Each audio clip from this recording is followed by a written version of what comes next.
Hello friends, जैसा कि thumbnail देखकर तो आप समझ ही गए होंगे कि आज की टॉपिक शिव और सती के प्रेम पर है। शिव जी जो कि काम को भी अपने वश में कर लिए थे, वो सती माता के प्रेम में खो गए।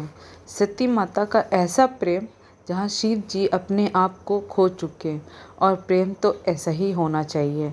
इस कथा से हम सब जान पाएंगे किस कदर शिव जी सती माता के प्रेम में खोए हुए थे। चलिए अब बिना किसी देर के ये कथा को शुरू करते हैं। दक्ष प्रजापति की कई पुत्रियां थीं। सभी पुत्रियां गुणवती थीं। फिर भी दक्ष के मन में संतोष नहीं था। वे चाहते थे उनके घर में एक ऐसी पुत्री का जन्म हो जो सर्वशक्ति संपन्न हो एवं सर्वविजयिनी हो, जिसके कारण दक्ष एक ऐसी ही पुत्री के लिए तप करने लगे। तप करते करते अधिक दिन बीत गए। जो भगवती आद्या ने प्रकट होकर कहा, मैं तुम्हारे तप से प्रसन्न हूँ, तुम किस कारणवश तप कर रहे हो। दक्ष ने तप करने का कारण बताया तो माँ बोली, मैं स्वयं पुत्री रूप में तुम्हारे यहाँ जन्म धारण करूँगी। मेरा नाम होगा सती। मैं सती के रूप में जन्म लेकर अपनी लीलाओं का विस्तार करूँगी। फलतः भगवती आद्या ने सती रूप में दक्ष के यहाँ जन्म लिया। सती दक्ष की सभी पुत्रियों में सबसे अधिक अलौकिक थी। सती ने बाल अवस्था में ही कई ऐसे अलौकिक आश्चर्यचलित करने वाले कार्य कर दिखाए थे, जिन्हें देखकर स्वयं दक्ष को भी विस्मयता होती रहती थी। जब सती विवाह योग हो गई तो दक्ष को उनके लिए वर की चिंता होने लगी। उन्होंने ब्रह्मा जी से इस विषय में परामर्श किया।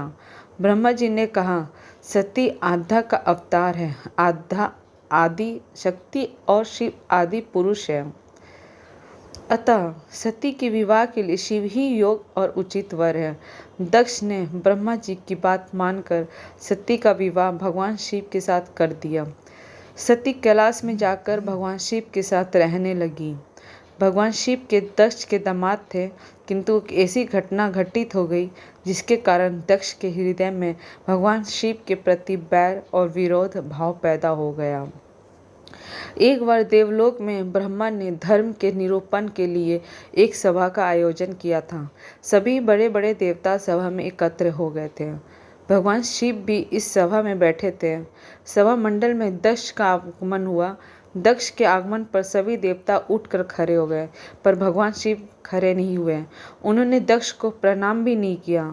फलतः दक्ष ने अपमान का अनुभव किया। केवल यही नहीं, उनके हृदय में भगवान शिव के प्रति ईर्ष्या की आग जल उठी।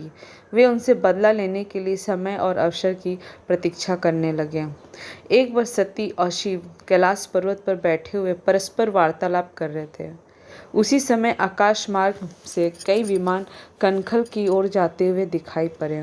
सती ने उन विमानों को देखकर भगवान शिव से पूछा, प्रभु, ये सभी विमान किसके हैं और कहाँ जा रहे हैं। भगवान शंकर ने उत्तर दिया, आपके पिता ने बहुत बड़े यज्ञ का आयोजन किया है। समस्त देवता और देवगण इन विमानों में बैठकर उसी यज्ञ में सम्मिलित होने के लिए जा रहे हैं। इस पर सती ने दूसरा प्रश्न किया, क्या मेरे पिता ने आपको यज्ञ में सम्मिलित होने के लिए नहीं बुलाया। भगवान शंकर ने उत्तर दिया, आपके पिता मुझसे बैर रखते हैं, फिर वो मुझे क्यों बुलाने लगे। सती मन ही मन सोचने लगी, फिर बोली, यज्ञ के इस अवसर पर अवश्य मेरी सभी बहनें आएंगी। उनसे मिले हुए बहुत दिन हो गए हैं। यदि आपकी अनुमति हो तो मैं भी अपने पिता के घर जाना चाहती हूँ। यज्ञ में सम्मिलित हो लूँगी और बहनों से भी मिलने का सुअवसर मिलेगा। भगवान शिव ने उत्तर दिया, इस समय वहाँ जाना उचित नहीं होगा। आपके पिता मुझसे जलते हैं, हो सकता है वो आपका भी अपमान करें। बिना बुलाए किसी के घर जाना उचित नहीं होता है। इस पर सती ने प्रश्न किया, ऐसा क्यों। भगवान शिव ने उत्तर दिया, विवाहिता लड़की को बिना बुलाए पिता के घर नहीं जाना चाहिए, क्योंकि विवाह हो जाने पर लड़की अपने पति की हो जाती है। पिता के घर से उसका संबंध टूट जाता है। लेकिन सती पीहर जाने के लिए हठ करती रही, अपनी बात बार बार दोहराती रही। उनकी इच्छा देखकर भगवान शिव ने पीहर जाने की अनुमति दे दी। उनके साथ अपना एक गण भी साथ में भेज दिया। उस गण का नाम वीरभद्र था। सती वीरभद्र के साथ अपने पिता के घर गई। घर में सती से किसी ने भी प्रेम पूर्वक वार्तालाप नहीं किया। दक्ष ने उन्हें देखकर कहा, तुम क्या यहाँ मेरा अपमान कराने आई हो?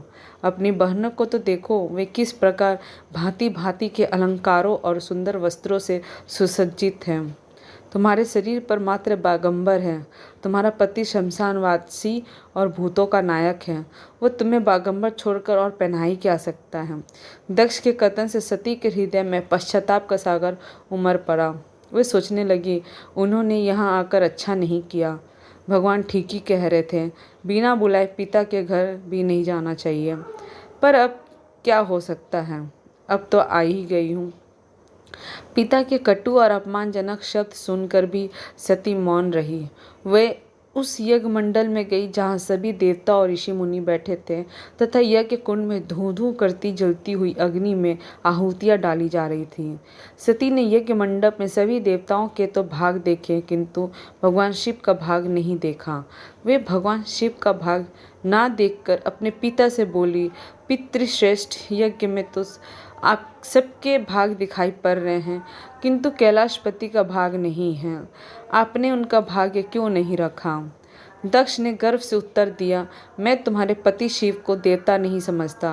वो तो भूतों का स्वामी, नग्न रहने वाला और हड्डियों की माला धारण करने वाला है। वो देवताओं की पंक्ति में बैठने योग्य नहीं है। उसे कौन भाग देगा? सती के नेत्र लाल हो उठे, उनकी भौहें कुटिल हो गईं।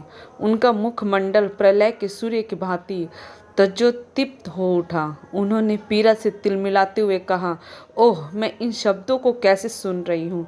मुझे धिक्कार है। देवताओं, तुम्हें भी धिक्कार है। तुम भी उन कैलाशपति के लिए इन शब्दों को कैसे सुन रहे हो, जो मंगल के प्रतीक है और जो क्षण मात्र में संपूर्ण सृष्टि को नष्ट करने की शक्ति रखते हैं। वे मेरे स्वामी हैं। नारी के लिए उसका पति ही स्वर्ग होता है। जो नारी अपने पति के लिए अपमानजनक शब्दों को सुनती है, उसे नरक में जाना पड़ता है। पृथ्वी सुनो, आकाश सुनो और देवताओं तुम भी सुनो। मेरे पिता ने मेरे स्वामी का अपमान किया है। मैं अब एक क्षण भी जीवित रहना नहीं चाहती। सती अपने कथन को समाप्त करते हुए यज्ञ के कुंड में कूद पड़ी। जलती हुई आहुतियों के साथ उनका शरीर भी जलने लगा। यज्ञ मंडप में खलबली पैदा हो गई, हाहाकार मच गया। देवता उठकर खड़े हो गए। वीरभद्र क्रोध से कांप उठे। वे उछल उछल कर यज्ञ का विध्वंस करने लगे। यज्ञ मंडप में भगदड़ मच गई। देवता और ऋषि मुनि भाग खड़े हुए। वीरभद्र ने देखते ही देखते दक्ष का मस्तक काटकर फेंक दिया। समाचार भगवान शिव के कानों में भी पड़ा। वे प्रचंड आंधी की भांति कनखल जा पहुँचे। सती के जले हुए शरीर को देखकर भगवान शिव ने अपने आप को भूल गए। सती के प्रेम और उनकी भक्ति ने शंकर के मन को व्याकुल कर दिया। उन शंकर के मन को व्याकुल कर दिया जिन्होंने काम पर भी विजय प्राप्त की थी और जो सारी सृष्टि को नष्ट करने की क्षमता रखते थे। वे सती के प्रेम में खो गए, बेसुध हो गए। भगवान शिव ने उन्मत्त की भांति सती के जले हुए शरीर को कंधे पर रख लिया। वे सभी दिशाओं में भ्रमण करने लगे। शिव और सती के इस अलौकिक प्रेम को देखकर पृथ्वी रुक गई, हवा रुक गई, जल का प्रवाह ठहर गया और रुक गई देवताओं की सांसें। सृष्टि वैकाल हो उठी। सृष्टि के प्राणी पुकारने लगे, पाहि माम। भयानक संकट उपस्थित देखकर सृष्टि के पालक भगवान विष्णु आगे बढ़े। वे भगवान शिव की बेसुधी में अपने चक्र से सती के एक एक अंग को काट काट कर गिराने लगे।